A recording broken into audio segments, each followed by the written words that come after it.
दुनिया के fourth richest person और दुनिया के सबसे successful investor mister Warren Buffett कहते हैं कि मैं 85% बेंजामिन ग्राहम हूँ और 15% फिलिप फिशर। वो कहते हैं कि उनकी जो इन्वेस्टमेंट स्ट्रेटेजी है वो 85% बेंजामिन ग्राहम को फॉलो करती है और 15% फिलिप फिशर को फॉलो करती है।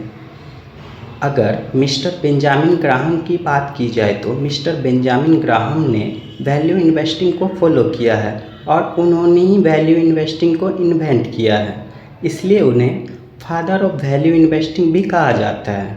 Mister Philip Fisher growth investing को फॉलो करते थे। मिस्टर वॉरेन बफेट कहते हैं 85% वैल्यू इन्वेस्टिंग को फॉलो करते हैं और 15% ग्रोथ इन्वेस्टिंग को फॉलो करते हैं। तो इस वैल्यू इन्वेस्टिंग के इस वीडियो में मैं आपको वैल्यू इन्वेस्टिंग और ग्रोथ इन्वेस्टिंग के बारे में सिखाने वाला हूँ। जब भी हम कुछ खरीदते हैं, उस चीज़ को खरीदने के लिए हम जो अमाउंट पे करते हैं उसे प्राइस कहते हैं और उसके बदले में जो हमें मिलता है उसे हम वैल्यू कहते हैं। अगर कोई भी चीज़ हम खरीद रहे हैं तो हमें पता होना चाहिए कि जो भी अमाउंट हम पे कर रहे हैं उसके बदले में कितना वैल्यू मिल रहा है, और इसलिए पता करना ज़रूरी है कि आप जिस भी कंपनी में इन्वेस्टमेंट कर रहे हो वो ओवर वैल्यूड है या अंडर वैल्यूड है।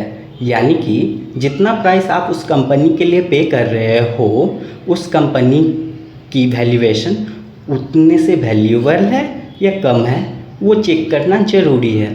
और इस वैल्यू इन्वेस्टिंग के वीडियो में हम वैल्यूएशन की भी बात करने वाले हैं, क्योंकि वैल्यू इन्वेस्टिंग का पूरा खेल वैल्यूएशन पर ही टिका है। वैल्यू इन्वेस्टिंग के साथ साथ हम ग्रोथ इन्वेस्टिंग पे भी बात करेंगे।